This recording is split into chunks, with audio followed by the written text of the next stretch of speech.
चलिए स्टार्ट करते हैं। बहुत ही अच्छी कंटिन्यूटी में अब ये लेक्चर आगे चल रहा है, क्योंकि एक बात आप लोग कल तय कर चुके हैं कि जो जेनेटिक रेगुलेशन है उसका बहुत ज्यादा बेसिक रोल है। Genetic regulation plays part in the development. ठीक है, अब ये चीज जो है ये आप लोगों को थोड़ा सा मैं पहले ही इन्फॉर्म कर देता हूँ। अगरचे आज के टॉपिक के लास्ट में ये बात लिखी हुई है आपके बुक के मुताबिक, लेकिन ये चीज एक इस स्टेटमेंट के बाद, जो मैंने स्टेटमेंट लिखी है इसके बाद आप एक और बात समझ लीजिए कि आजकल जो है वो एक फील्ड है जिसको नाम दिया जाता है ईवो डेवो। ठीक है, इसके नाम से ही आप पहचान सकते हैं। ये एक ऐसी फील्ड है जिसमें अब उन जीन्स को देखा जा रहा है जिनके बारे में ये वाज़ेह तौर पर जानने की कोशिश की जा रही है कि वो कौन से पर्टिकुलर जीन्स हैं जिनके अंदर चेंजेस आए तो एवोल्यूशन हुई, जिनके अंदर डेवलपमेंटल चेंजेस आए। क्योंकि इसमें कोई शक नहीं है कि एक पर्सन के अपने अंदर जरूर आ सकता है चेंज, एक पर्सन के अपने अंदर म्यूटेशन जरूर आ सकती है, लेकिन ये बात भी जहन में रखने की है कि अगर वो म्यूटेशन आगे ट्रांसफर होगी तो ही एवोल्यूशन होगी। क्योंकि आप लोगों को याद होगा लामार्क और डार्विन के जो कॉन्सेप्ट्स हैं उनमें फर्क ही यही था। लामार्क ने ये कहा था कि जो एक ऑर्गेनिज्म ने अपनी जिंदगी में अचीव किया है वो उसकी नस्लों में आगे जाएगा, जो कि पॉसिबल नहीं है। ठीक है, जैसे अगर वो अपना जो है वो जिराफ की जो गर्दन वगैरह है जो भी कुछ है, लेकिन अगर उसके ऐसे जीन्स में चेंज आता है खास तौर पर जिनका ताल्लुक डेवलपमेंट से है, तो यकीनन ऐसा होगा कि वो चेंजेस अगली नस्ल में ट्रांसफर होंगे, इनहेरिटेंस में मौजूद होंगे। इस फील्ड को हम ईवो डेवो कहते हैं और ये इस वक्त बहुत बड़ी फील्ड है एवोल्यूशन स्टडी करने के लिए, क्योंकि जितने बड़े पैमाने पर एवोल्यूशन स्टडी की जा रही है उतने ही बड़े पैमाने पर ये वाली फील्ड जो है इसको डिस्कस किया जा रहा है। खैर, हमने अब जो है वो जेनेटिक रेगुलेशन पढ़नी है। रोल ऑफ जेनेटिक रेगुलेशन या role of genetic products at developmental level. ठीक है, हम वो तो पढ़ ही रहे थे, genetic products at axis formation. अब देखिए एक्सिस फॉर्मेशन ये बजाहिर यूं ही लगता है कि ये एक बोरिंग सी चीज है, और एक्सिस फॉर्मेशन में क्या रोल हो सकता है किसी भी ऑर्गेनिज्म की एक्सिस फॉर्मेशन में जीन्स का।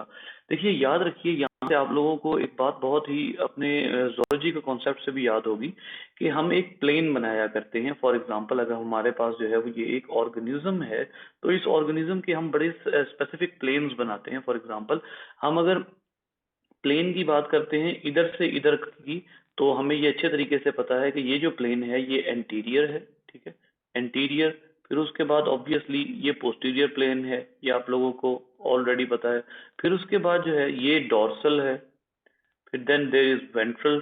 ठीक है, यहाँ से ये वेंट्रल है। अच्छा, उसके बाद जो है वो आपको ये भी पता है कि अगर आप जो है वो इसको इस तरह से ले आते हैं, ऐसे ऐसे लेकर आते हैं, तो ये जो प्लेन है ये वाला, ये जिसमें मैं कलर कर रहा हूँ, ये बेसिकली कौन सा है, ये क्रॉस सेक्शनल प्लेन है। ठीक है, ये क्रॉस सेक्शन है। और इसी तरीके से कई तरह के जो प्लेन्स हैं वो हम डिस्कस किया करते हैं। लेकिन एक्सिस फॉर्मेशन में जो बेसिकली बात है वो ये है कि किसी भी ऑर्गेनिज्म के एंटीरियर और पोस्टीरियर प्लस राइट और लेफ्ट जो बॉडी है उसके अंदर उसको डेवलप करने के लिए जीन्स का बहुत ही इंपॉर्टेंट रोल होता है। यानी आप यूं ही कह लीजिए कि there is some specific set of genes, cluster of gene होता है। साइंटिस्ट ने एक डिस्कवर किया क्लस्टर ऑफ जीन्स, और वो क्लस्टर ऑफ जीन्स जो हैं उनको साइंटिस्ट ने नाम दिया होमियोटिक जीन्स का। Homeotic genes, sorry, HOMEOTIC, homeotic jeans.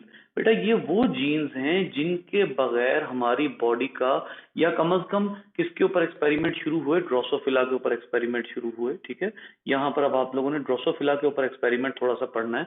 Drosophila के ऊपर जब एक्सपेरिमेंट हुए तो पता लगा कि एक स्पेसिफिक क्लस्टर ऑफ जीन्स है जिसको होमियोटिक जीन्स कहते हैं, और ये होमियोटिक जीन्स बेसिकली किसी भी ऑर्गेनिज्म के एक्सिस डिफाइन करते हैं। एक्सिस डेफिनेशन, इसका मतलब ये है कि ये जो होमियोटिक जीन्स हैं, अगर उस ऑर्गेनिज्म के होमियोटिक जीन्स में कोई इशू आता है तो it would definitely definitely means कि उस ऑर्गेनिज्म के एक्सिस में प्रॉब्लम हो सकता है। फॉर एग्जांपल यहाँ पर अब साइंटिस्ट को क्या प्रॉब्लम दिखेगा, हम अभी बुक की तरफ चलते हैं, पहले हम अपनी डिस्कशन कर लें। यहाँ पर साइंटिस्ट को जो है वो ड्रोसोफिला के अंदर जो म्यूटेशन मिली, ड्रोसोफिला के म्यूटेशन इन एक्सिस, ड्रोसोफिला के अंदर जो एक्सिस म्यूटेशन मिली वो कौन सी थी, गौर कीजिएगा इस बात के ऊपर। वो म्यूटेशन इनको मिली कि anterior anterior reason was absent, anterior reason absent था, ठीक है। अच्छा, उसके बजाय एंटीरियर रीजन के बजाय दो पोस्टीरियर रीजन थे, यानी एंटीरियर पे भी पोस्टीरियर रीजन और पोस्टीरियर पे भी पोस्टीरियर रीजन, यानी यूं कह लीजिए कि ड्रोसोफिला में अगर पोस्टीरियर रीजन पर टेल है तो उसके हेड की जगह पर भी टेल लगना शुरू हो गई। यानी कि साइंटिस्ट को म्यूटेशन की ये हद मिली किसमें, ड्रोसोफिला में। इसका डेफिनेट मतलब क्या है कि जो ड्रोसोफिला है उसके अंदर एक जो म्यूटेशन है वो डेवलपमेंटल लेवल के ऊपर आ रही है। ड्रोसोफिला के ऊपर बहुत ह्यूज एक्सपेरिमेंट्स जो हैं वो एक जमाने में स्टार्ट हुए थे, ठीक है। लेकिन ड्रोसोफिला के ऊपर एक्सपेरिमेंट करने में सबसे बड़े प्रॉब्लम क्या थे, जो साइंटिस्ट, यहाँ एक वर्ड लिखा हुआ है आपकी बुक में, डॉन्टिंग इश्यूज। डॉन्टिंग इश्यूज का मतलब होता है इंटिमिडेटिंग। अगर ये भी क्लियर नहीं है तो इसका मतलब है डराने वाले। यानी साइंटिस्ट ड्रोसोफिला के ऊपर जो एक्सपेरिमेंट करते हुए डर रहे थे बकायदा, ठीक है। ये किसके हवाले से, डेवलपमेंटल जीन्स के हवाले से। यानी ड्रोसोफिला के डेवलपमेंटल जीन्स सर्च करते हुए बकायदा साइंटिस्ट को डर लग रहा था। क्यों? क्योंकि 1400 टोटल जो हैं वो जीन्स हैं। यहाँ पर बकायदा जो है ये अमाउंट यहाँ रिटन है, गौर कीजिएगा इसके ऊपर। यहाँ पर जो है वो 1200 जीन्स, ठीक है। 12 नहीं, यहाँ 1200 नहीं, ये एक्चुअली, एक मिनट रुकिएगा, यही पे लिखा होगा यहाँ पर, मॉर्फोजीन्स बाइकॉइड नहीं, यहाँ पर मुझे मिल नहीं रहा इस जगह। खैर, टोटल पता नहीं कितने जीन्स थे, मेरे ख्याल 14,000 जीन्स शायद जो हैं वो थे इसके अंदर। तो बेसिकली क्या था कि डेवलपमेंटल जीन्स जो हैं उनको तलाश करना, उसमें भी खास तौर पर जो साइंटिस्ट ने एक्सपेरिमेंट स्टार्ट किए वो बेसिकली किसके ऊपर स्टार्ट किए थे, वो स्टार्ट किए थे एक्सिस फॉर्मेशन के ऊपर ना। यहाँ पे जो हम कह रहे हैं ना एक्सिस फॉर्मेशन, ठीक है। एक्सिस फॉर्मेशन के ऊपर सबसे पहले साइंटिस्ट ने जब एक्सपेरिमेंट स्टार्ट किए तो फिर सबसे पहली बात क्या थी कि इतने ज्यादा जीन्स में एक तिनकों की तरह के straws in a in the woods, किसी भी जंगल के अंदर तिनके इकट्ठे करने के मुतरादिफ है। क्या इकट्ठे करना?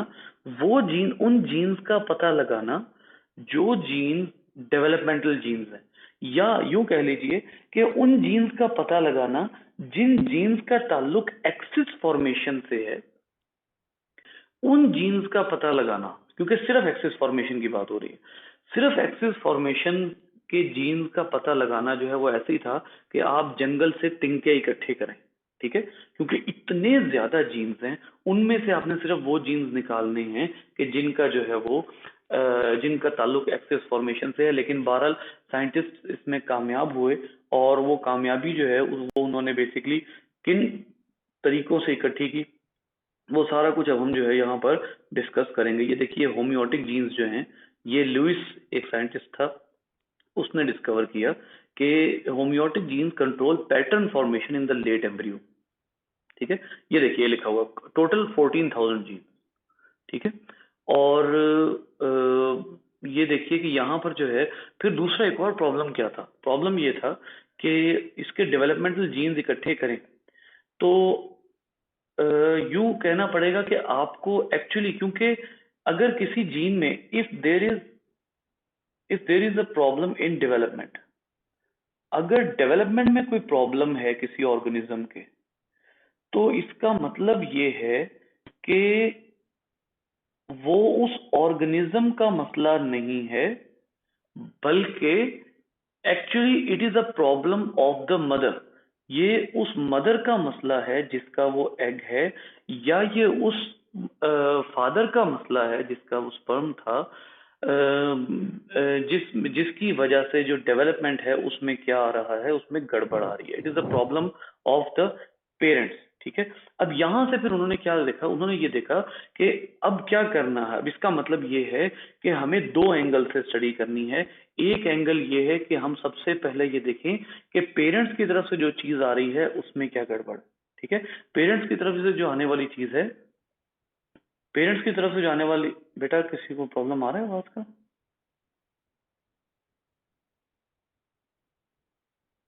No sir. ओके, मेरा बेटा आप एग्जिट होके एंटर हो। पेरेंट्स की पेरेंट्स की तरफ से तो आने वाली है अपना, जिसको कहते हैं कि जो जेनेटिक इंफॉर्मेशन है वो लाजमन गड़बड़ है। इसका मतलब है कि उन्हें दो तरह का वो डिस्कस करना पड़ेगा।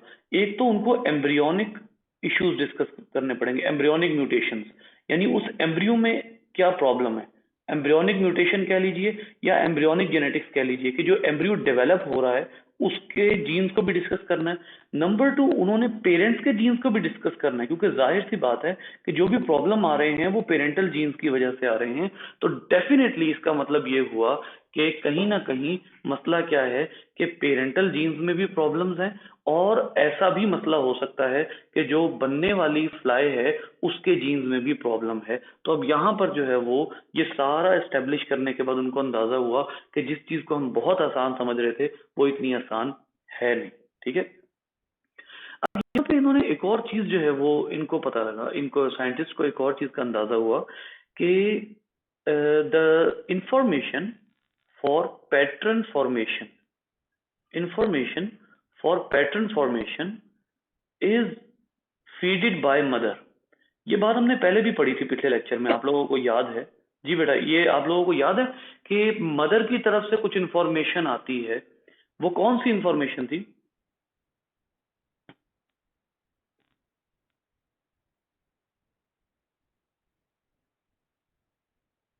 मदर की तरफ से कौन सी इंफॉर्मेशन आती है जो एम्ब्रियोनिक डेवलपमेंट में रोल प्ले करती है?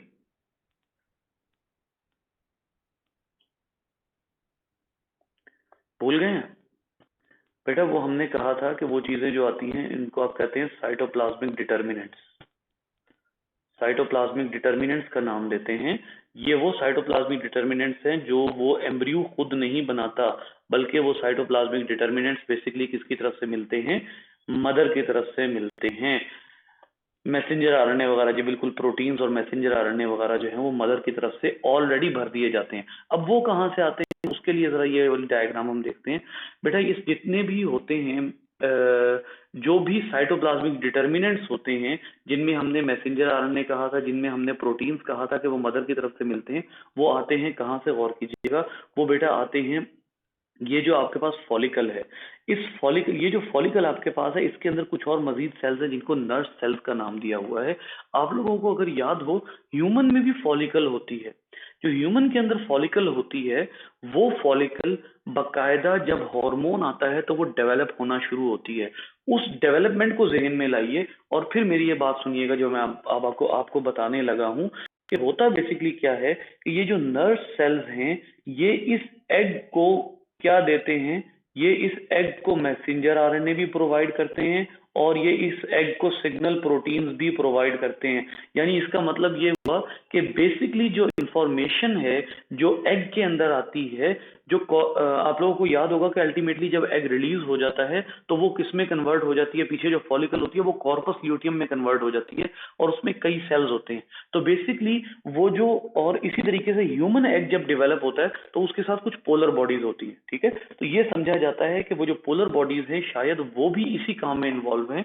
किस काम में? कि एग को नरिशिंग फैक्टर्स देती हैं, एग को वो फैक्टर्स प्रोवाइड करने होते हैं जिसने एग को इस काबिल बनाना होता है कि वो कौन कौन सी जगह पर किस किस ऑर्गन की फॉर्मेशन करेगा। ठीक है, तो ये जो नर्सिंग सेल्स साथ हैं, ये जो आपके यहाँ पर मौजूद हैं, ये जितने नर्सिंग सेल्स हैं, ये बेसिकली तमाम वो चीजें बनाकर किसको दे रहे हैं? एग को दे रहे हैं। एग खुद भी बना रहा है और नर्सिंग सेल भी बना रहे हैं। और अब आप देख लीजिए कि जब एग डेवलप हो रहा है तो अल्टीमेटली नर्सिंग सेल खत्म हो रहे हैं। नर्सिंग सेल खत्म होने के बाद ये अभी फिलहाल एग बना है। याद रखिए मैंने आपको कल दो चीजों में डिफरेंस बताया था परसों। मैंने आपको कहा था नंबर वन, साइटोप्लाज्मिक डिटर्मिनेंट्स सबसे पहले तो किस में मौजूद होते हैं? अनफर्टिलाइज्ड एग में मौजूद होते हैं बेटा। ये बात ध्यान में रखिए कि ये हरगिज जरूरी नहीं है कि साइटोप्लाज्मिक डिटर्मिनेंट्स जो हैं वो तब आएंगे जब एम्ब्रियो बन चुका होगा, नहीं, एम्ब्रियो बनने से पहले ही साइटोप्लाज्मिक डिटर्मिनेंट्स मौजूद होते हैं। और दूसरे नंबर पे हमने अगर स्टडी करनी है तो बहुत से साइटोप्लाज्मिक डिटर्मिनेंट्स एम्ब्रियो के अंदर भी बनते हैं, लेकिन वो क्या कहलाते हैं? उनको आप इंडक्टिव सिग्नल्स कहते हैं। इंडक्टिव सिग्नल्स से क्या मुराद है? ये वो सिग्नल्स हैं जो कि एक्चुअली दूसरे सेल्स को इंड्यूस करते हैं, क्या करने के लिए? डेवलप होने के लिए। तो ये जो इंडक्टिव सिग्नल्स हैं ये बेसिकली बनते हैं कब? जब एम्ब्रियो जो है वो जब एग फर्टिलाइज हो जाता है, इंडक्टिव सिग्नल्स तब बनते हैं। लेकिन जो साइटोप्लाज्मिक डिटर्मिनेंट्स हैं वो किसका काम होता है देना? मदर का। अब आप बातों को लिंक कीजिए, मैंने दो इरेलीवेंट बातें की हैं, अब आप बातों को लिंक कीजिए। बेटा मदर की तरफ से क्या प्रॉब्लम हो सकता है कि बच्चे के अंदर डेवलपमेंट कम हो, खराब हो? जी,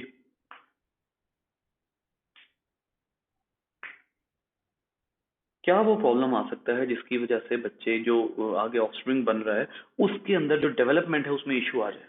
क्या प्रॉब्लम आ सकता है?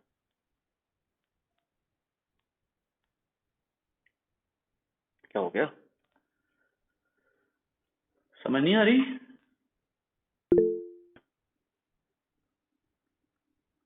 कौन से जीन?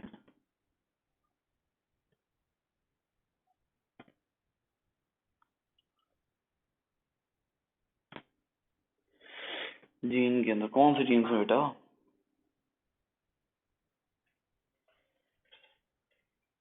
बेटा याद रखिए कि सबसे पहली बात तो ये है कि मदर ने देने हैं साइटोप्लाज्मिक डिटर्मिनेंट्स, ठीक है? वो जो मदर ने साइटोप्लाज्मिक डिटर्मिनेंट्स देने हैं, साइटोप्लाज्मिक डिटर्मिनेंट्स बनाने वाले जीन्स अगर डिसऑर्डर म्यूटेट कर जाते हैं, अगर साइटोप्लाज्मिक डिटर्मिनेंट्स बनाने वाले जीन्स में गड़बड़ आ जाती है, तो इसका मतलब है कि वो कसूर किसका नहीं है? वो एम्ब्रियो का कसूर नहीं है, बल्कि वो कसूर है एक्चुअली मदर के जीन्स का, जिसमें साइटोप्लाज्मिक, याद रखिए हमने पहले ही कह दिया था कि सबसे पहले एम्ब्रियो अपने आप से तो डेवलप ही नहीं होता, वो तो डेवलप होता ही किसके ऑर्डर पे है? जब फर्टिलाइजेशन के बाद साइटोप्लाज्मिक डिटर्मिनेंट हमारे जीन्स को, हमारे सेल्स को डेवलप करवाते हैं, वो तो तब डेवलप होता है। लेकिन इसका मतलब क्या हुआ कि अगर वो जीन्स उस वक्त डेवलप होते हैं तो इसका मतलब है पहली डेवलपमेंट का सिग्नल कौन देता है? पहली डेवलपमेंट का सिग्नल आता है मदर की तरफ से। और अगर वही गलत आ जाता है तो ये है वो प्रॉब्लम जो असल में मदर की तरफ से है। बाद में उस ऑफस्प्रिंग के जीन्स में प्रॉब्लम आएगा, वो एक अलग इशू है, लेकिन पहला प्रॉब्लम जो है वो मदर की तरफ से आएगा। फॉर एग्जाम्पल यहाँ देखिए कि जो, सॉरी बुक खोलते हैं, यहाँ देखिएगा कि ये जो साइंटिस्ट थे इनको जो बेसिकली चीज मिली वो ये थी कि यहाँ हम थोड़ा सा जो है वो ड्रोसोफिला के हवाले से भी डिस्कस करते हैं। बेटा ड्रोसोफिला का ताल्लुक किससे है? ड्रोसोफिला का ताल्लुक है फाइलम ऑर्थ्रोपोडा से, ठीक है? और ये जो ऑर्थ्रोपोडा हैं इनके अंदर जो है वो एक चीज होती है जिसको हम कहते हैं सेगमेंट्स।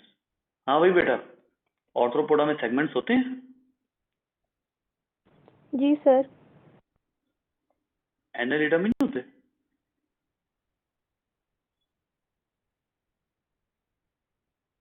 सर एनालिडा में बहुत होते की गल हुई, एनालिडा में बहुत होते हैं, ऑर्थ्रोपोडा में थोड़े होते हैं। सेगमेंट तो सेगमेंट है। हाँ भाई, हैं। सर एनालिड्स में होते हैं सेगमेंट्स। सर एनालिड्स में भी होते हैं, ऑर्थ्रोपोड्स में भी होते हैं। तो फर्क क्या हुआ भाई? सेगमेंट तो दोनों में है।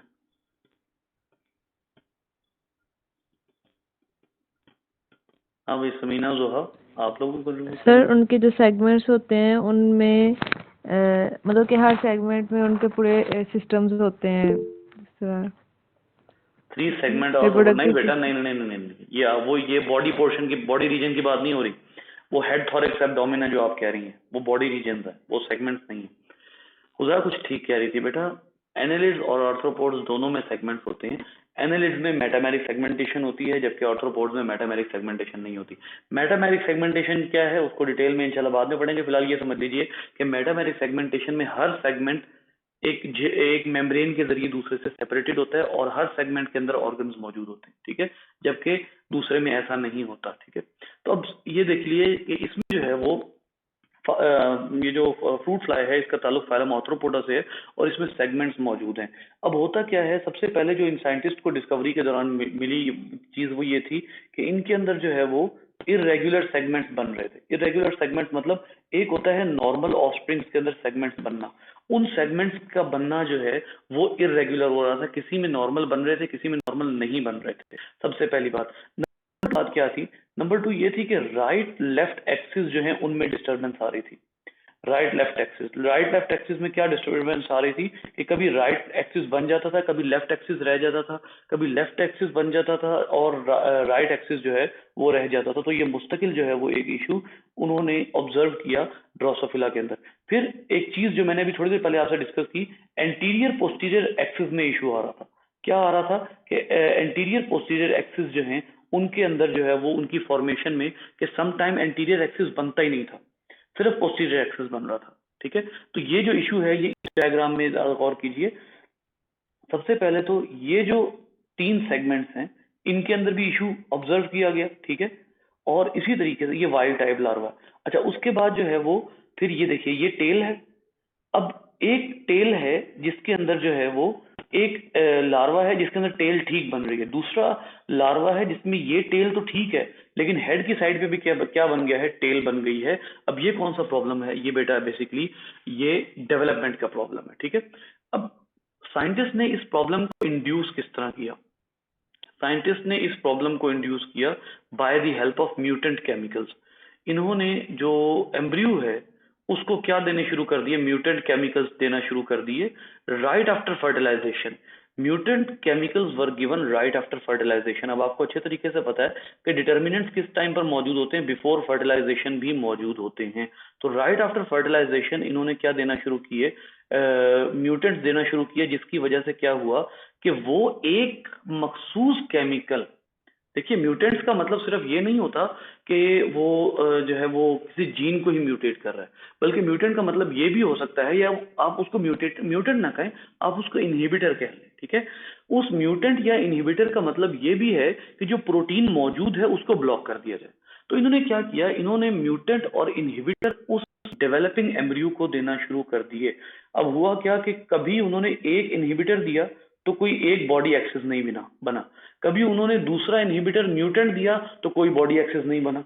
यानी इसका मतलब ये हुआ कि अगर डेवलपमेंट के दौरान, और यहीं से आप गौर कीजिए कि जब मदर प्रेग्नेंट होती है तो उस टाइम पर उसके अंदर कोई केमिकल जाना किस तरह से लीथल हो सकता है। आप लोगों ने डेवलपमेंटल बायोलॉजी में यकीनन एक चीज का नाम सुना होगा, टेराटोजिन या टेराटोलॉजी, ठीक है। ये टेराटोजिन या टेराटोलॉजी क्या होते हैं, ये यही चीजें होती हैं कि जो डेवलपमेंटल केमिकल्स या वो मदर के साइटोप्लाज्मिक डिटर्मिनेंट्स हो या वो इंड्यूसर्स हो, ठीक है। सबसे पहले मुझे ये बताएं कि आप सब लोग इन दो चीजों में डिफरेंशिएट कर सक रहे हैं, डिटर्मिनेंट्स और इंड्यूसर्स, इन दोनों में डिफरेंशिएट कर रहे हैं? कौन है जो नहीं कर रहा, कोई है?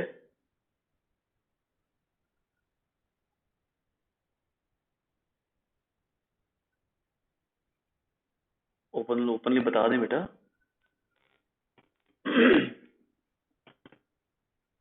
सब कर रहे हैं, चैट में लिख दें अगर बोल नहीं सकते तो।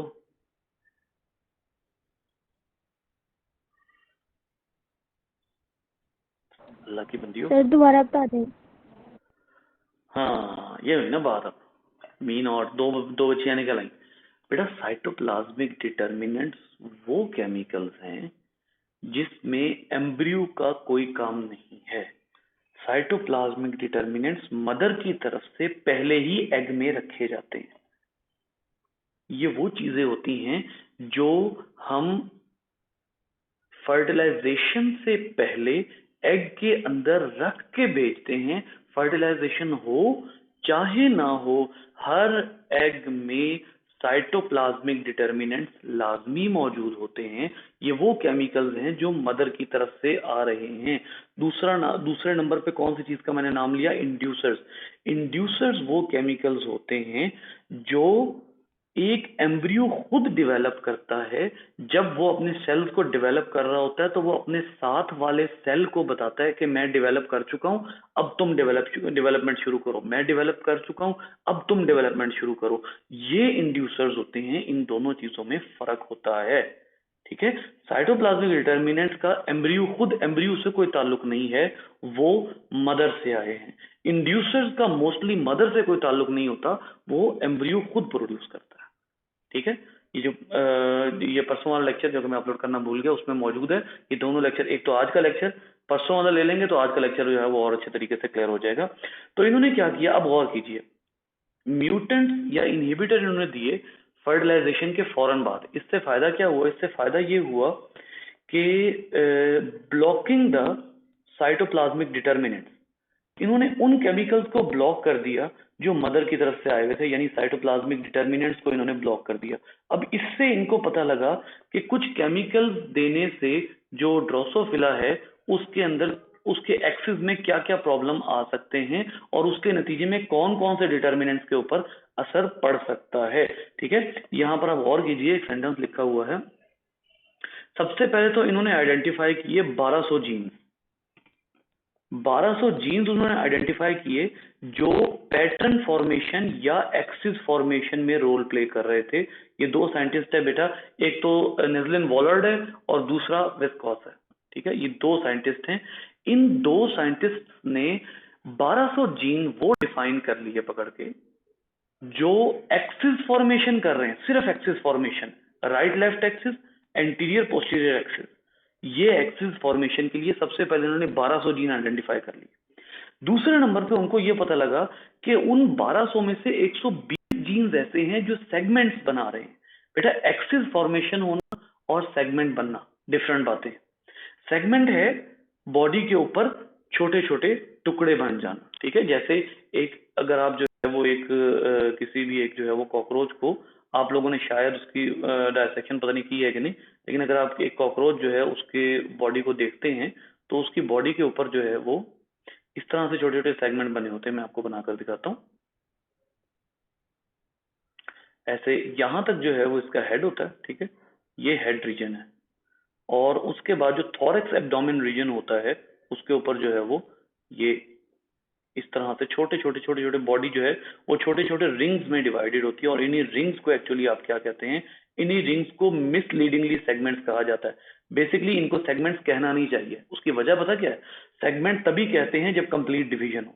लेकिन फिलहाल ये जो सेगमेंट्स हैं, इनके नंबर ऑफ सेगमेंट्स जो हैं ये हर दो ऑर्थ्रोपोड्स में डिफरेंट होते हैं। Number of segments are different. ठीक है, ऐसा नहीं होता कि अगर कॉकरोचेस के सेगमेंट जो हैं वो 10 हैं तो दूसरी टाइप के जो ऑर्गेनिज्म ऑर्थ्रोपोड्स होंगे उनके भी नेसेसरली सेगमेंट्स 10 होंगे। ज्यादा भी हो सकते हैं, कम भी हो सकते हैं। तो नंबर ऑफ सेगमेंट इज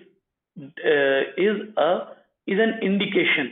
आप इसके जरिए जो है वो बाज़ औक़ात क्लासिफिकेशन करते हैं ऑर्गेनिज्म की कि ये ऑर्गेनिज्म किस क्लास से बिलोंग करता है, ये ऑर्गेनिज्म ऑर्थ्रोपोड की किस क्लास से बिलोंग करता है।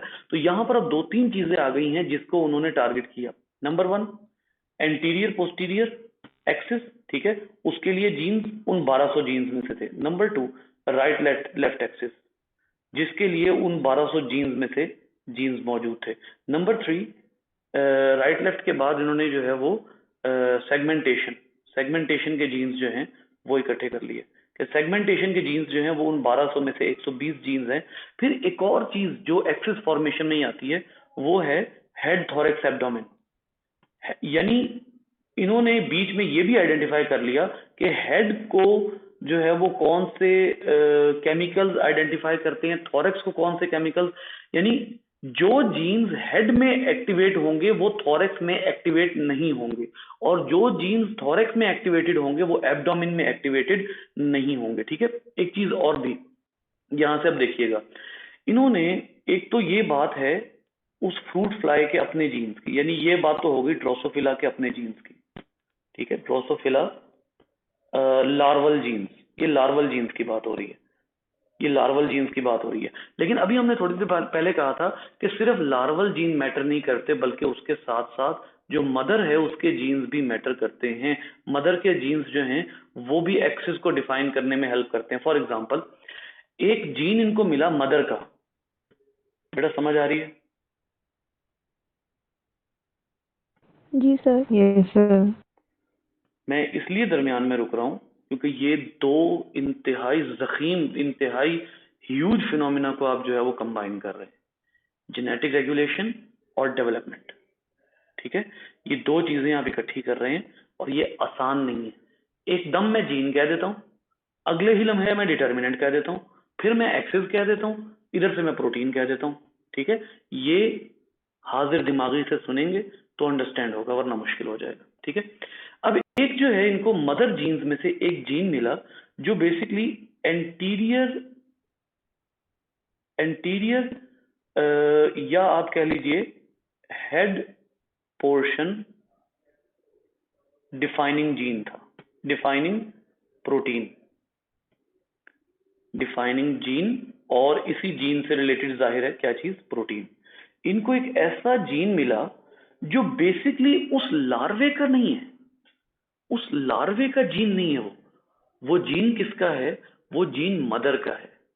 यानी मैंने आपको शुरू में ही कह दिया कि डेवलपमेंट में जो नुक्स आएगा, जो डिसऑर्डर आएगा, वो दो अंदाज से आ सकता है। एक, वो उस लार्वे के किसी अपने जीन का कसूर हो, लेकिन ये बात मैंने आप लोगों को उस दिन भी कही थी कि सबसे पहली डेवलपमेंट की जिम्मेदार मदर है। लिहाजा अगर कोई साइटोप्लाज्मिक डिटर्मिनेंट मदर की तरफ से गलत आ रहा है तो इसका मतलब ये है कि आप लार्वल जीन्स को बहरहाल किसी न किसी हद तक इग्नोर कर सकते हैं कि वो असल में प्रॉब्लम किसका था, वो मदर की प्रोटीन का था। यहां पर गौर कर लीजिए कि इनको एक जीन मिला जिसका नाम इन्होंने रखा, प्रोटीन का नाम भी इन्होंने रखा बाइकॉइड, BICOID, बाइकॉइड, और जीन का नाम भी रखा बाइकॉइड। ठीक है, अब ये करता क्या था? ये करता था एंटीरियर एक्सिस, ये जो खास प्रोटीन है, ये जो खास, आप इसको प्रोटीन कह लीजिए या आप इसको साइटोप्लाज्मिक डिटर्मिनेंट कह लीजिए, क्योंकि आ तो मदर से रहा है ना, तो साइटोप्लाज्मिक डिटर्मिनेंट आप इसको कह लीजिए। साइटोप्लाज्मिक डिटर्मिनेंट जो है ये बाइकॉइड प्रोटीन है, इसका नाम बाइकॉइड प्रोटीन है, और इसको जो जीन बना रहा है वो बाइकॉइड जीन है। अब गौर कीजिए कि ये असल में ऐसी प्रोटीन है जो ये एंटीरियर एक्सिस को डिफाइन कर रही है, और इसका सबूत लेने के लिए साइंटिस्ट ने क्या किया, इन्होंने बाइकॉइड प्रोटीन पकड़ के एम्ब्रियो के मुख्तलिफ रीजन्स में इंजेक्ट कर दी। जब इन्होंने बाइकॉइड एम्ब्रियो के मुख्तलिफ रीजन्स में इंजेक्ट कर दी तो जितने रीजन्स में उन्होंने बाइकॉइड प्रोटीन इंजेक्ट की थी, सब जगह पर एम्ब्रियोनिक लेवल पे एंटीरियर एक्सिस बन गया। यानी ये बाइकॉइड प्रोटीन एक ऐसी प्रोटीन है जो कि उस जगह पर उन तमाम जीन्स को एक्टिवेट कर रही है जिन्होंने लार्वा का मेन एक्सिस बनाना है, एंटीरियर एक्सिस। अब यहां पर बाइकॉइड का रोल देखिए, बाइकॉइड का रोल वही है जो कल मायोडी का था। ठीक है, अभी इसको सुन लीजिए, इसमें क्या है बेसिकली, यहां पर एंटीरियर डिफाइनिंग लार्वल जीन्स हैं, एंटीरियर डिफाइनिंग लार्वल जीन्स हैं, are getting activated by the bicoid protein from mother। ये जो एंटीरियर डिफाइनिंग जीन्स हैं, यानी प्रोटीन फ्रॉम मदर, यानी कि असल में जो प्रोटीन है जो उन जीन्स को कमांड कर रही है कि तुमने एंटीरियर एक्सिस बनाना है। आपको यह बात बहुत अच्छे तरीके से पता है कि एंटीरियर रीजन यानी हेड बनाने वाले जीन पूरे लार्वल बॉडी में मौजूद हैं, पूरे लार्वे में मौजूद हैं, तो वो वहां क्यों नहीं एक्टिवेट हो जाते? ये बात कल भी हुई थी कि मायोडी बहुत स्ट्रॉन्ग ट्रांसक्रिप्शन एजेंट था, लेकिन उसको बाकी जीन्स की भी जरूरत थी, उसको साइटोप्लाज्मिक डिटर्मिनेंट्स की भी जरूरत थी। बिल्कुल ऐसे ही जो बाइकॉइड है वो बेसिकली, फॉर एग्जांपल, ये कुछ जीन्स हैं, इन तमाम जीन्स को एक्टिवेट करने के लिए जो एक साइटोप्लाज्मिक डिटर्मिनेंट आपको चाहिए वो कौन सा है? वो बाइकॉइड है और वो एम्ब्रियो खुद नहीं बना रहा बल्कि वो मदर बना रही है। ये बाइकॉइड प्रोटीन इतनी ताकतवर है कि अगर ये बाइकॉइड प्रोटीन आप उस पूरी ड्रोसोफिला के किसी भी रीजन में इंजेक्ट कर देते हैं तो वो उन जीन्स को एक्टिवेट कर देती है जिन जीन्स का काम एंटीरियर एक्सिस बनाना है, फिर चाहे वो टेल ही क्यों ना हो, वहां पर एंटीरियर एक्सिस बन जाएगा अगर बाइकॉइड प्रोटीन वहां मौजूद है। यहां से अब आप एक और कंक्लूजन भी निकाल सकते हैं जो कि डिफाइनिंग कंक्लूजन है। यकीन करें आज का टॉपिक डिफाइन हो जाएगा इस एक बात से, और वो क्या है? There is the gradient of cytoplasmic determinants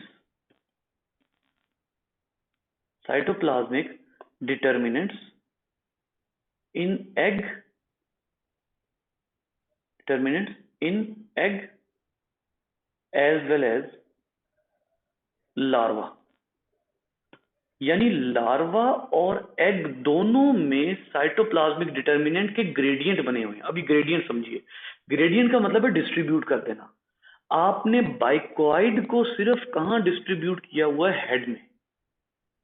यानी अब यहां पे आप जीन रेगुलेशन देखिए, हम शुरू से पढ़ते आ रहे हैं वो जीन रेगुलेशन जिसका ताल्लुक खुद हमसे है, लेकिन डेवलपमेंट में जो जीन रेगुलेशन है उसका ताल्लुक सिर्फ हमसे नहीं है बल्कि ये वो जीन रेगुलेशन है जिसका ताल्लुक मदर से है। यानी उन स्पेसिफिक जीन्स को मदर कंट्रोल करेगी। और ये जो ग्रेडियंट है, केमिकल ग्रेडियंट, इसका क्या मतलब है कि मदर की तरफ से वो जो स्पेसिफिक सॉर्ट ऑफ प्रोटीन्स हैं वो पूरी बॉडी में डिस्ट्रीब्यूट कर दिए जाएंगे कि हाँ भाई यहाँ पे बाइकॉइड प्रोटीन होगी, यहाँ एंटीरियर बनेगा, यहां से सेगमेंट बनना स्टार्ट होंगे। राइट लेफ्ट एक्सिस में एक और प्रोटीन होगी जो राइट लेफ्ट एक्सिस बनाएगी, फिर पोस्टीरियर में एक और प्रोटीन होगी जो सिर्फ पोस्टीरियर एक्सिस बनाएगी। अगर वो साइटोप्लाज्मिक डिटर्मिनेंट जो पोस्टीरियर बना रहा है वो बॉडी के किसी भी और रीजन में होगा तो वो क्या बना देगा? वो पोस्टीरियर रीजन बना देगा। तो यहां से क्या पता लगा कि असल में रेगुलेशन सिर्फ उस एक पर्टिकुलर ऑर्गेनिज्म का काम नहीं होता, ये देखिए बाइकॉइड, ये बल्कि उसका भी काम होता है, मदर का भी काम होता है। इसको कहते हैं मिटरनल इफेक्ट जीन। यानी वो जीन जो लार्वा या ऑफस्प्रिंग में इफेक्ट दे रहा हो किसी चीज का, यानी किसी भी पोजीशन का, बाजू कहीं और बना दे, हार्ट कहीं और बना दे, लंग्स कहीं और बना दे, स्टमक कहीं और बना दे, आईज कहीं और बना दे, ईयर्स कहीं और बना दे, तो ये एक्सिस, ये मॉर्फोजीन है। मॉर्फोजीन का मतलब ये है, ये वो वाले जीन्स हैं जो आपकी मॉर्फ यानी शेप डिफाइन कर रहे हैं, तो इसको मॉर्फोजीन इफेक्ट कहते हैं। यानी वो वाले जीन जो कि हमारी बॉडी की फॉर्मेशन डिफाइन कर रहे हैं, इसको मिटरनल इफेक्ट जीन या मॉर्फोजीन भी कहते हैं। ये देखिए, ये मॉर्फोजीन, ठीक है।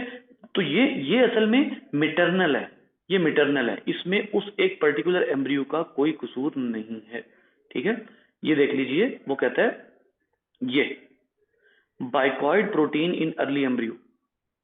उन्होंने क्या किया? उन्होंने ये देखिए, जो इन्होंने एक्सपेरिमेंट किया वो क्या किया, इन्होंने बाइकॉइड का मैसेंजर आरएनए अनफर्टिलाइज्ड एग में इंजेक्ट किया, ठीक है। जब उन्होंने बाइकॉइड का मैसेंजर आरएनए अनफर्टिलाइज्ड एग में डिफरेंट जगहों पर इंजेक्ट किया, तो अब देखिए इन सब जगहों पर क्या बनना शुरू हो गया है? बाइकॉइड प्रोटीन और अल्टीमेटली बाइकॉइड का एक्सिस यानी एंटीरियर एक्सिस, ठीक है। तो ये इवो डेवो लिखा हुआ है बेटा। वो कहता है कि ये अब जरा गौर से पढ़ लेते हैं हम। वो कहता है कि maternal messenger RNA are crucial during development of many species. Gradients of specific proteins, ये वो बात है जो मैंने अभी आपको बताई है। Gradient of specific encoded by maternal messenger RNA are not only determine the posterior and anterior but also establish dorsal ventral axis. It reaches a point when the embryonic programme gene expression takes over. हाँ, अब ये वो बात है।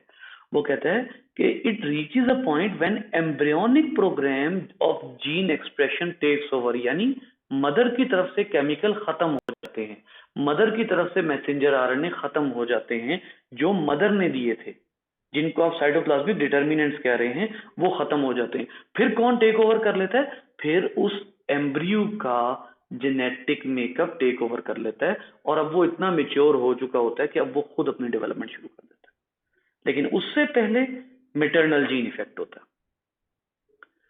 ठीक हो गया। यहाँ पर bicoid protein then diffuses anterior gradient of protein within early embryo. Gradient मैंने आपको बता दिया। बाइकॉइड मैसेंजर आरएनए, ये देखिए मॉर्फोजीन्स के बारे में वो क्या कह रहा है, डेफिनेशन देख लेते हैं।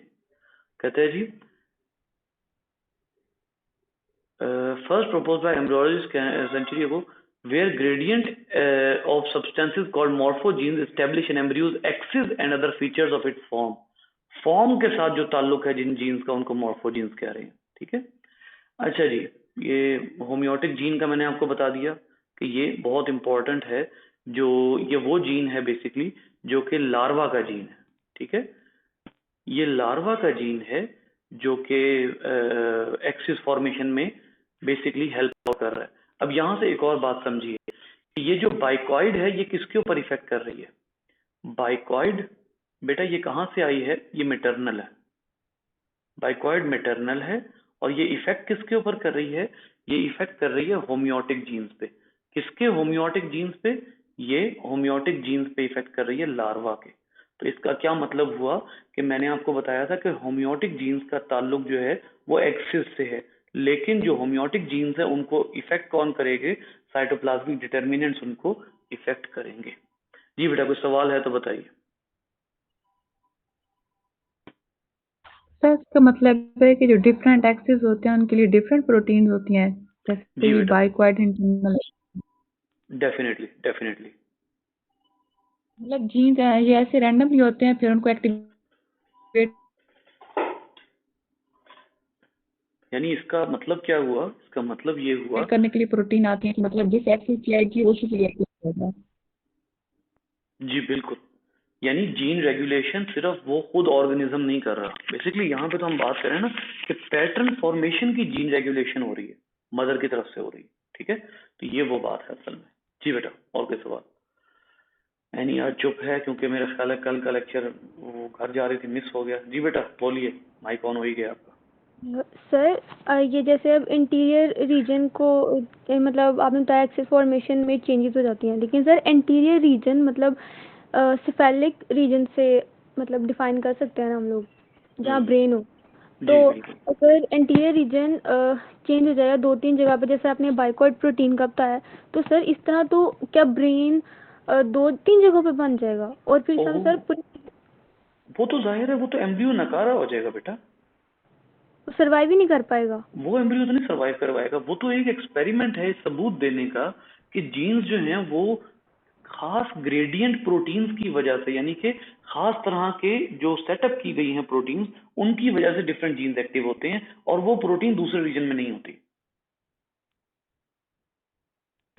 और सर ये जो साइटोप्लाज्मिक डिटर्मिनेंट्स हैं, इनमें कोई चेंज आएगा तो ये तो मदर की साइड से होगा, तो क्या मदर पे इन चीज़ों का कोई इफेक्ट नहीं होगा?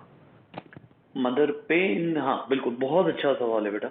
मैं ये सवाल एक्सपेक्ट कर रहा था कि मदर पे इन चीजों का इफेक्ट नहीं होगा। बेटा याद रखिए कि ये जो एक्सपेरिमेंट किए गए हैं ये असल में पर्टिकुलर किस्म के केमिकल्स को स्टडी करने के बाद, वो जो 1200 जीन हमने देखे एक्सिस फॉर्मेशन में, उनको स्टडी करने के बाद, और जो साइटोप्लाज्मिक डिटर्मिनेंट्स मदर की तरफ से आते हैं उनको स्टडी करने के बाद ये एक्सपेरिमेंट्स किए गए हैं।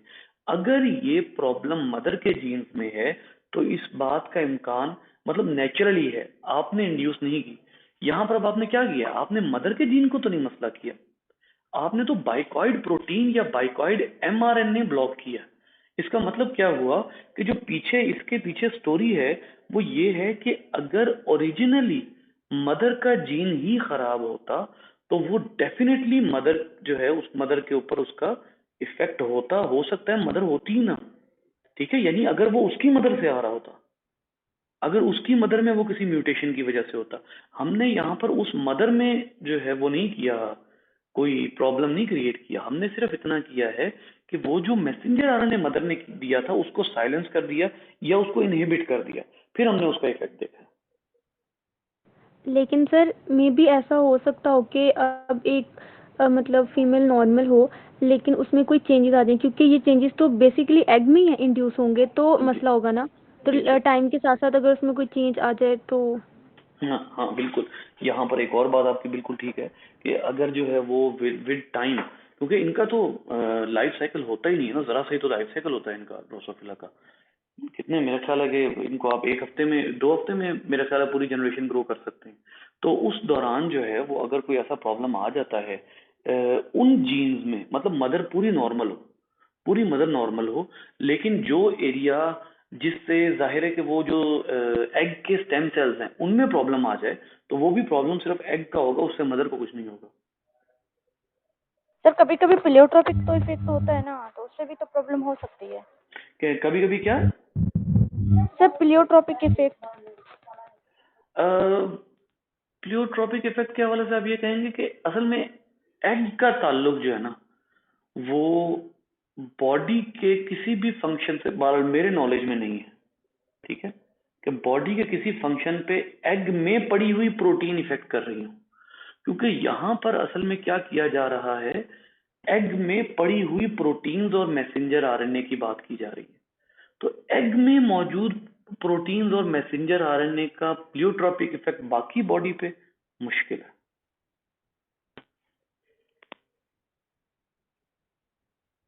जी बेटा। सर अगर साइटोप्लाज्मिक डिटर्मिनेंट में कोई मसला हो तो क्या इंड्यूसर्स के थ्रू उसे कॉम्पेंसेट किया जा सकता होगा? इंड्यूसर सिर्फ तब काम करते हैं जब साइटोप्लाज्मिक डिटर्मिनेंट्स अपना काम पहले शुरू करेंगे, ठीक है। पहले सेल को राह दिखाना, सेल को ये बताना कि तुमने किसमें कन्वर्ट होना है, ये डिटर्मिनेंट्स का काम होता है, ठीक है। तो जब डिटर्मिनेंट्स अपना काम कर लेंगे, कर चुकेंगे, उसके बाद जो है फिर ये जो इंड्यूसर्स ने अपना काम करना होगा।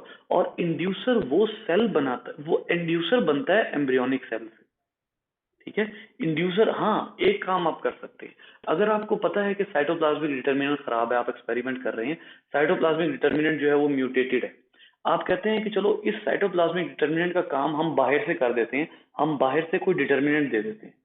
सिर्फ इंड्यूसर देने से काम नहीं चलेगा, अगर डिटर्मिनेंट ही खराब है तो सिर्फ इंड्यूसर देने से काम नहीं चलेगा।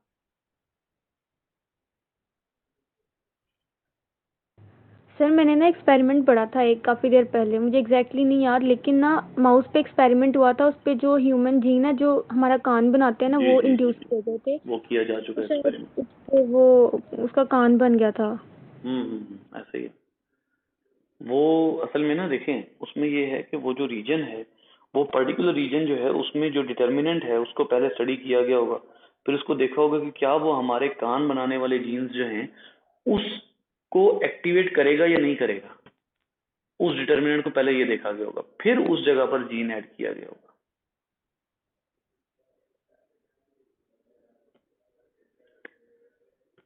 मैं ना अपने स्टूडेंट से भी कह रहा था ऐसा कि मैंने कहा कि जब एक दफा जेनेटिक्स आपको समझ आ जाए ना, उसके बाद ये खेल है,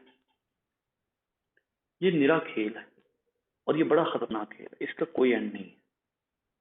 मतलब आप में जितने कैरेक्टर्स हैं, आप इसको इससे मिला दो, उसको इससे मिला दो, उसको इससे मिला दो, उस जानवर के जीनोम को इससे मिला दो, ऐसे करके देख लो, ऐसे करके देख लो, मतलब वो एक निरा खेल है। तो ये जेनेटिक्स आप देखें, इसी में देख लें आप, उन्होंने क्या किया, उन्होंने उसके बाइकॉइड प्रोटीन रोक दी, बाइकॉइड प्रोटीन रोकने से उसका हेड बना ही नहीं, उसका पोस्टीरियर रीजन बन गया।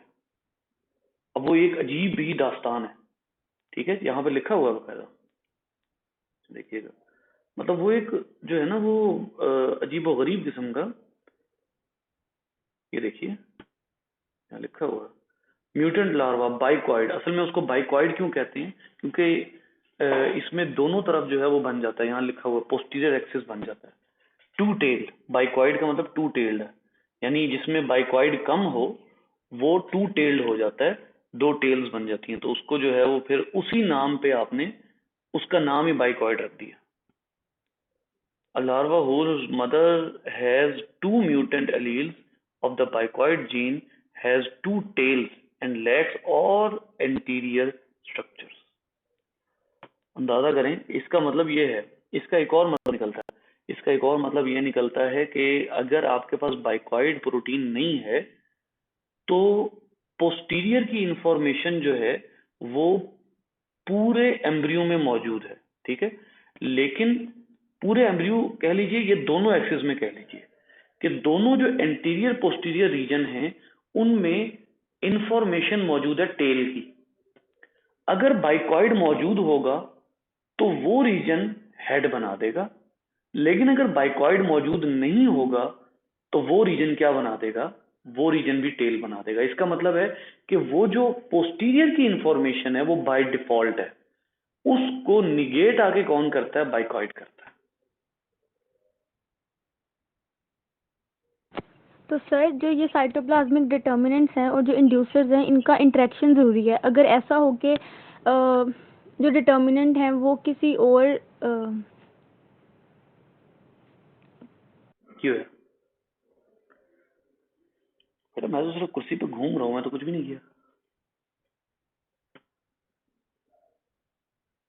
जी बेटा समीना, समझ आया बेटे? आप कल नहीं आई थी।